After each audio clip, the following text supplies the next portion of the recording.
Harry Potter, The Chamber of Secrets, Chapter 15, Aragog. Summer was creeping over the grounds around the castle. Sky and lake alike turned periwinkle blue, and flowers large as cabbages burst into bloom in the greenhouses. But, with no Hagrid visible from the castle windows, striding the grounds with Fang at his heels, the scene didn't look right to Harry. No better, in fact, than the inside of the castle where things were so horribly wrong. Harry and Ron had tried to visit Hermione, but visitors were now barred from the hospital wing.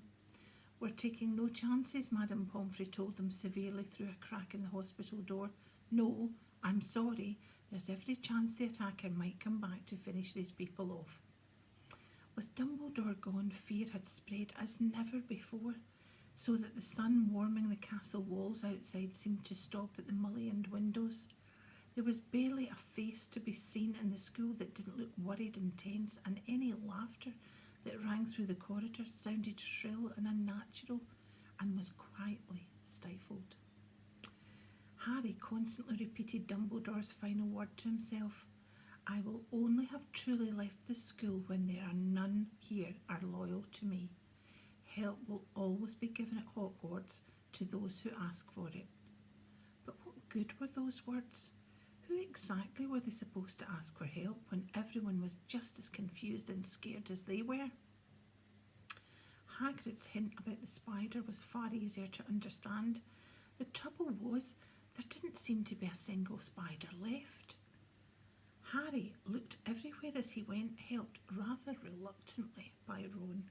They were hampered, of course, by the fact they weren't allowed to wander off on their own, but had to move around the castle in a pack with the other Gryffindors.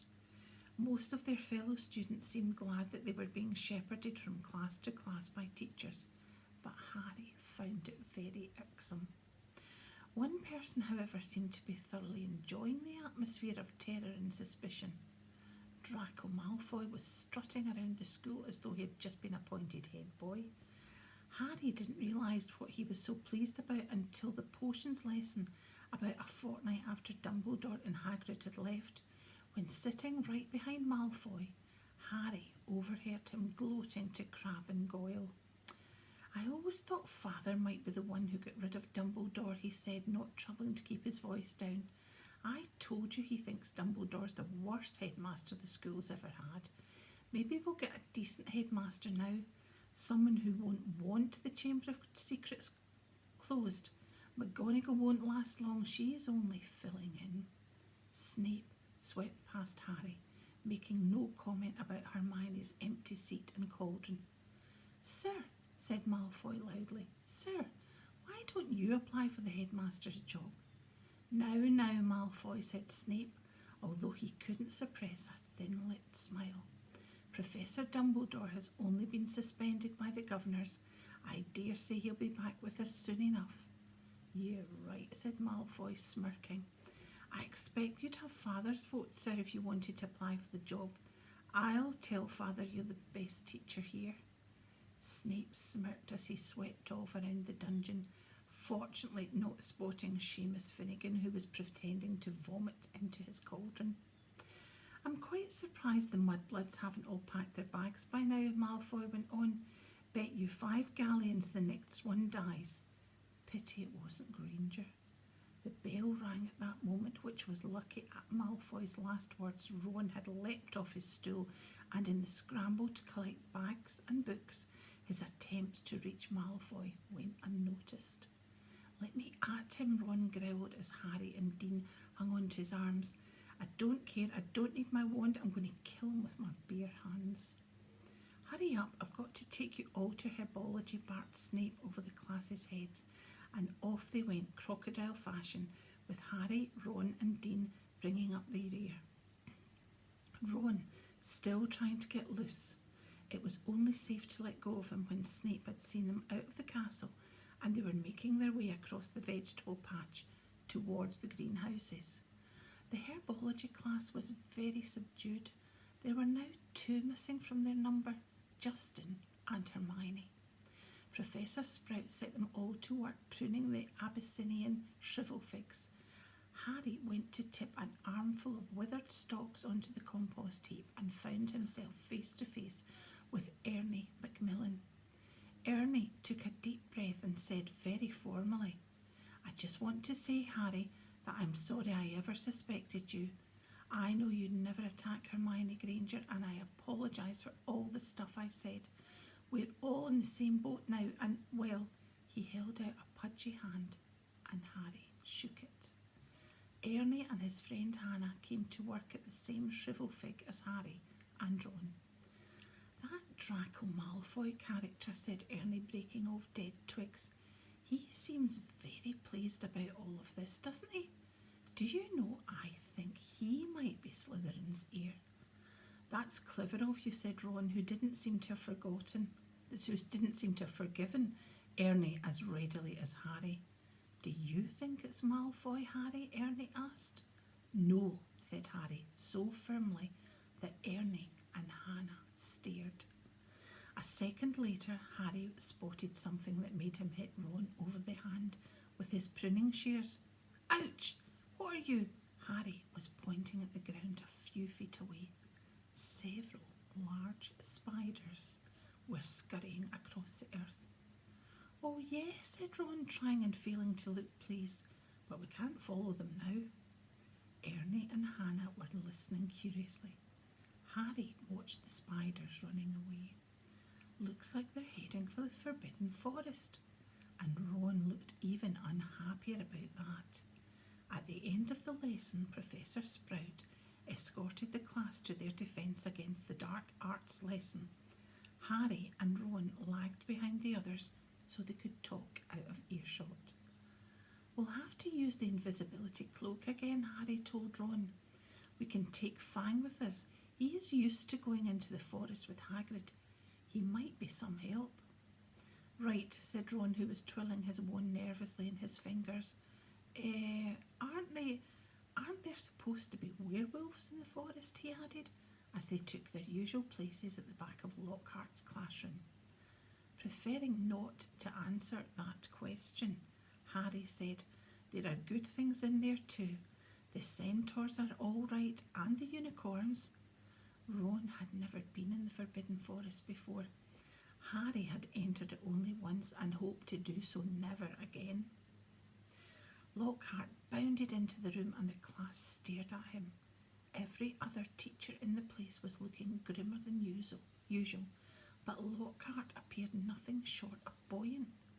"Come now," he cried, beaming around him. "Why all these long faces?" People swapped exasperated looks, but nobody answered.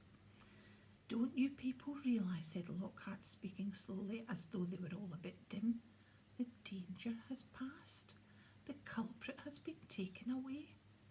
"Says who?" said Dean Thomas loudly. "My dear young man, the Minister of Magic wouldn't have taken Hagrid if he hadn't been 100% sure he was guilty," said Lockhart, in the tone of someone explaining that 1 and 1 made 2. "Oh, yes, he would," said Ron, even more loudly than Dean. "I flatter myself I know a touch more about Hagrid's arrest than you do, Mr. Weasley," said Lockhart in a self-satisfied tone. Ron started to say he didn't think so, somehow, but stopped in mid-sentence when Harry kicked him hard under the desk. "We weren't there, remember," Harry muttered. But Lockhart's disgusting cheeriness, his hints he had always thought Hagrid was no good, his confidence that the whole business was now at an end, irritated Harry so much he yearned to throw gadding with ghouls right in Lockhart's stupid face. Instead, he contented himself with scrawling a note to Ron. "Let's do it tonight." Ron read the message, swallowed hard and looked sideways at the empty seat usually filled by Hermione. The sight seemed to stiffen his resolve, and he nodded. The Gryffindor common room was always very crowded these days, because from 6 o'clock onwards the Gryffindors had nowhere else to go. They also had plenty to talk about, with the result that the common room often didn't empty until past midnight. Harry went to get the invisibility cloak out of his trunk right after dinner and spent the evening sitting on it, waiting for the room to clear. Fred and George challenged Harry and Ron to a few games of exploding snap, and Ginny sat watching them, very subdued in Hermione's usual trio. Harry and Ron kept losing on purpose, trying to finish the games quickly, but even so, it was well past midnight when Fred, George and Ginny finally went to bed. Harry and Ron waited for the distant sound of 2 dormitory doors closing before seizing the cloak, throwing it over themselves and climbing through the portrait hole. It was another difficult journey through the castle, dodging all the teachers. At last they reached the entrance hall, slid back the lock on the oak front doors, squeezed between them, trying to stop any creaking, and stepped out into the moonlight grounds. "Course," said Ron abruptly, as they strode across the black grass. "We might get to the forest and there's nothing to follow." Those spiders might not have been going there at all. I know it looked like they were moving in that sort of general direction, but his voice tailed away hopefully. They reached Hagrid's house, a sad and sorry looking with its blank windows. When Harry pushed the door open, Fang went mad with joy at the sight of them.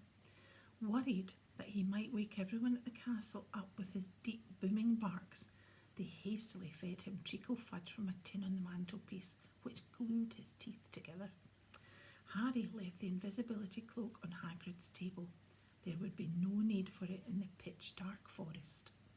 "Come on, Fang, we're going for a walk," said Harry, patting his leg, and Fang bounded happily out of the house behind them, dashed to the edge of the forest and lifted his leg against a large sycamore tree. Harry took out his wand, murmured "Lumos," and a tiny light appeared at the end of it, just enough to let them watch the path for sign of spiders. "Good thinking," said Ron. "I'd like mine too, but it'd probably blow up or something." Harry tapped Ron on the shoulder, pointing at the grass. 2 solitary spiders were hurrying away from the wand light and into the shade of the tree. "Okay," Ron sighed as though resigned to the worst. "I'm ready. Let's go." So, with Fang scampering around them, sniffing tree roots and leaves, they entered the forest. By the glow of Harry's wand, they followed the steady trickle of spiders moving along the path. They walked for about 20 minutes, not speaking, listening hard for noises other than breaking twigs and rustling leaves. Then, when the trees had become thicker than ever, so that the stars overhead were no longer visible, and Harry's wand shone alone in the sea of dark, they saw their spider guides leaving the path. Harry paused, trying to see where the spiders were going, but everything outside his little sphere of light was pitch black. He had never been this deep into the forest before. He could vividly remember Hagrid advising him not to leave the forest path last time he'd been in here. But Hagrid was miles away now, probably sitting in a cell in Azkaban, and he also said to follow the spiders. Something wet touched Harry's hand and he jumped backwards, crushing Ron's foot, but it was only Fang's nose. "What do you reckon?" Harry said to Ron, whose eyes he could just make out, reflecting the light from his wand. "We've come this far," said Ron. So they followed the darting shadows of the spiders into the trees. They couldn't move very quickly now. There were tree roots and stumps in their way, barely visible in the near darkness. Harry could feel Fang's hot breath on his hand. More than once they had to stop, so that Harry could crouch down and find the spiders in the wand light. They walked for what seemed like at least half an hour, their robes snagging on low-slung branches and brambles. After a while they noticed that the ground seemed to be sloping downwards, though the trees were as thick as ever. Then Fang suddenly let loose a great echoing bark, making both Harry and Ron jump out of their skins. "What?" said Ron loudly, looking around into the pitch dark and gripping Harry's elbow very hard. There's something moving over there, Harry breathed. Listen, sounds like something big. They listened. Some distance to their right, the something big was snapping branches as it carved a path through the trees. Oh no, said Ron. Oh no, no, no, oh no. Shut up, said Harry frantically. It'll hear you. Hear me, said Ron in an unnaturally high voice. It's already heard Fang. The darkness seemed to be pressing on their eyeballs as they stood terrified, waiting. There was a strange rumbling noise and then silence. What do you think it's doing, said Harry. Probably getting ready to pounce, said Ron. They waited, shivering, hardly daring to move. Do you think it's gone, Harry whispered. Dunno. And then, to their right, came a sudden blaze of light so bright in the darkness that both of them flung up their hands to shield their eyes. Fang yelped and tried to run, but got lodged in a tangle of thorns and yelped even louder. Harry, Ron shouted, his voice breaking with relief. Harry, it's our car. What? Come on. Harry blundered after Ron towards the light, stumbling and tripping, and a moment later they had emerged into a clearing. Mr. Weasley's car was standing empty in the middle of a circle of thick trees under a roof of dense branches, its headlights ablaze. As Ron walked open-mouthed towards it, it moved slowly towards him, exactly like a large turquoise dog greeting its owner. It's been here all the time, said Ron delightedly, walking around the car. Look at it. The forest turned it wild. The wings of the car were scratched and smeared with mud. Apparently it had taken to trundling around the forest on its own. Fang didn't seem to mind at all. He kept close to Harry, who could feel him quivering, his breathing slowing down again. Harry stuffed his wand back into his robes. And we thought it was going to attack us, said Ron, leaning against the cart and patting it. I wondered where it had gone. Harry squinted around on the floodlit ground for signs of more spiders, but they all had scuttled away from the glare of the headlights. We've lost the trail, he said. Come on, let's go and find them. Ron didn't speak. He didn't move. His eyes were fixed on a point some 10 feet above the forest floor, right behind Harry. His face was livid with terror. Harry didn't even have time to turn around. There was a loud clicking noise, and suddenly he felt something long and hairy seize him around the middle and lift him off the ground, so that he was hanging face down. Struggling, terrified, he heard more clicking and saw Ron's legs leave the ground too. He heard Fang whimpering and howling. Next moment he was being swept away into the dark trees.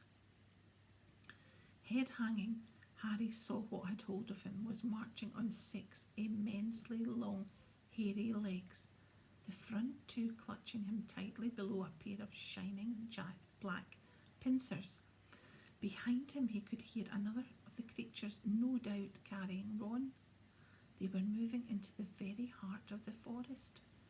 Harry could hear Fang fighting to free himself from a third monster, whining loudly, but Harry couldn't have yelled even if he'd wanted to. He seemed to have left his voice back with the car in the clearing. He never knew how long he was in the creature's clutches. He only knew that the darkness suddenly lifted enough for him to see that the leaf-strewn ground was now swarming with spiders. Craning his neck sideways, he realised that they'd reached the rim of a vast hollow, a hollow which had been cleared of trees, so that the stars shone brightly onto the worst scene he had ever clapped eyes upon. Spiders. Not tiny spiders like those surging over the leaves below. Spiders the size of cart horses, 8-eyed, 8-legged, black, hairy, gigantic. The massive specimen that was carrying Harry made its way down the steep slope towards a misty domed web in the very centre of the hollow, while its fellows closed in all around it, clicking their pincers excitedly at the sight of its load. Harry fell to the ground on all fours as the spider released him. Ron and Fang thudded down next to him. Fang wasn't howling anymore, but cowering silently on the spot. Ron looked exactly like Harry felt. His mouth was stretched wide in a kind of silent scream, and his eyes were popping. Harry suddenly realised that the spider which had dropped him was saying something. It'd been hard to tell because he clicked his pincers with every word he spoke. Aragog, it called. Aragog. And from the middle of the misty, doomed web, a spider the size of a small elephant emerged very slowly. There was grey in the black of his body and legs, and each of the eyes on his ugly, pincered head was milky white. He was blind. What is it? He said, clicking his pincers rapidly. Men, clicked the spider who had caught Harry. Is it Hagrid? Said Aragog, moving closer, his 8 milky eyes wandering vaguely. Strangers, clicked the spider who had brought Ron. Kill them, clicked Aragog fretfully. I was sleeping.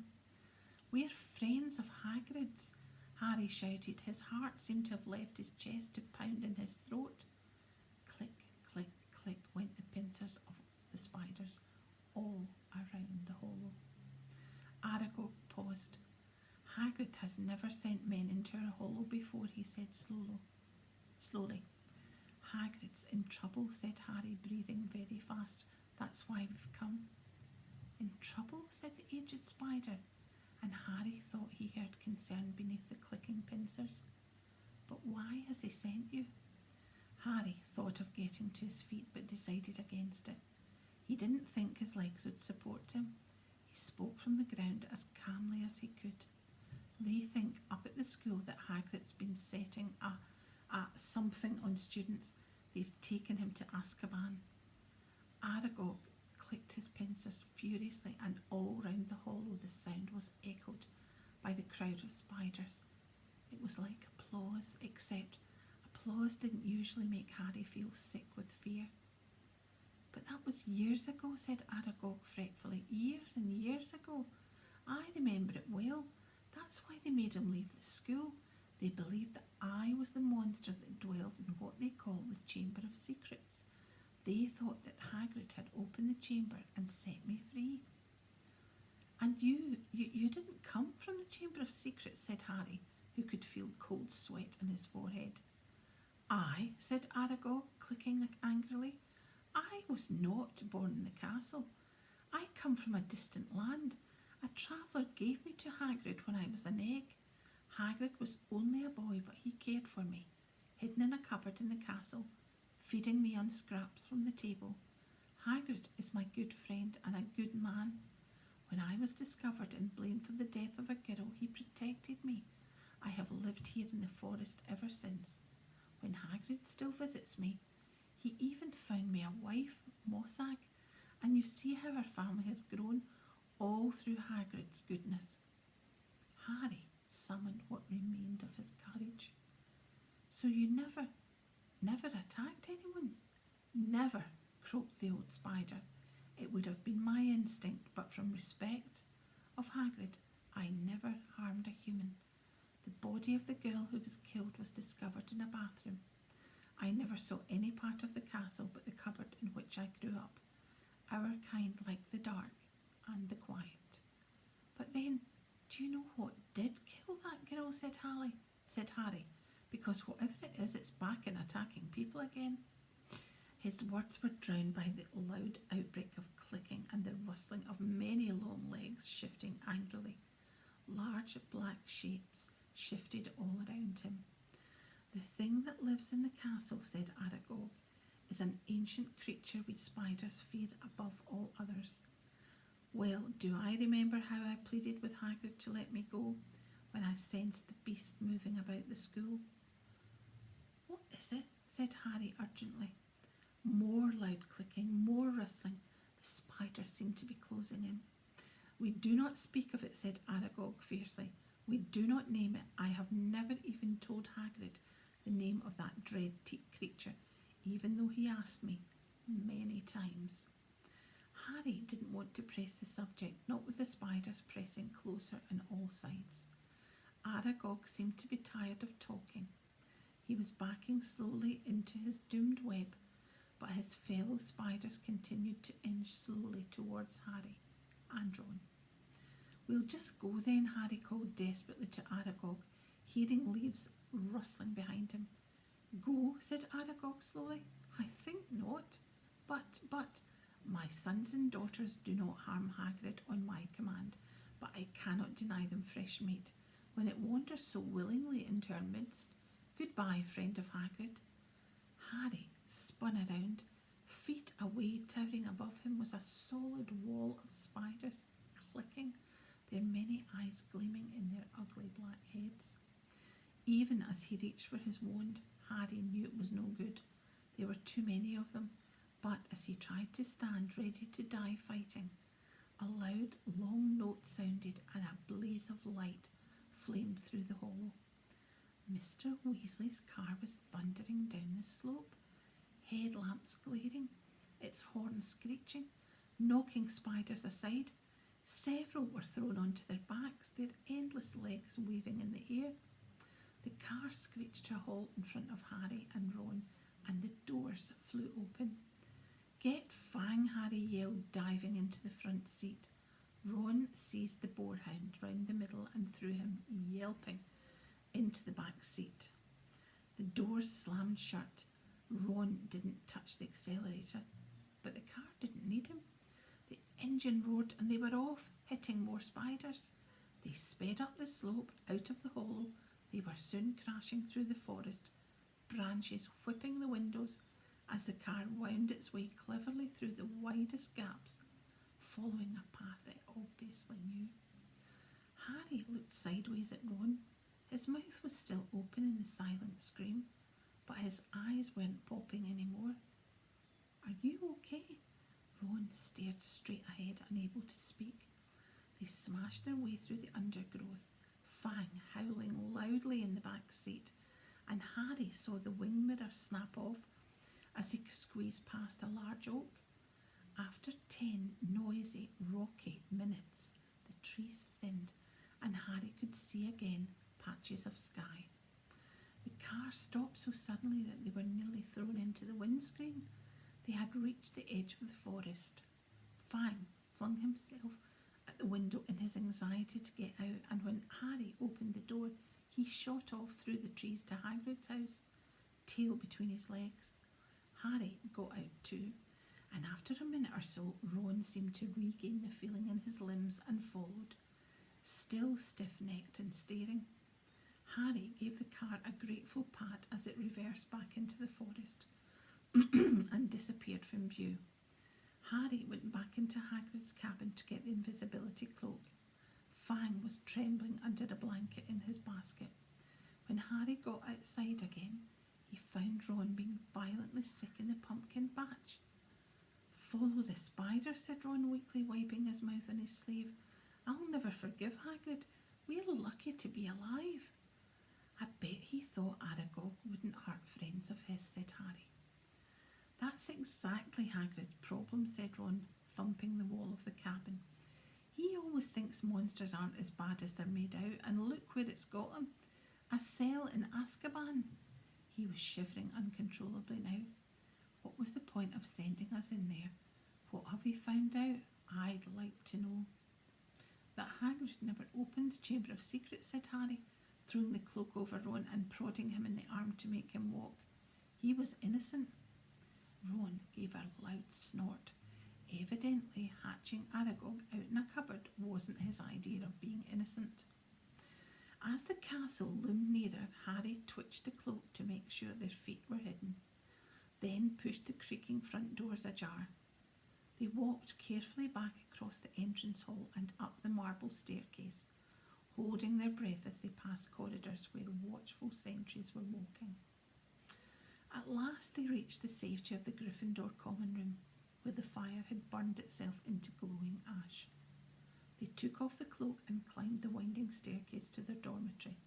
Ron fell onto his bed without bothering to get undressed. Harry, however, didn't feel very sleepy. He sat on the edge of his four-poster, thinking hard about everything Aragog said. The creature that was lurking somewhere in the castle, he thought, sounded like a sort of monster Voldemort. Even other monsters didn't want to name it. But he and Ron were no closer to finding out what it was, or how petrified its victim was. Even Hagrid had never known what was in the Chamber of Secrets. Harry swung his legs up onto his bed and leaned back against his pillows, watching the moon glinting at him through the tower window.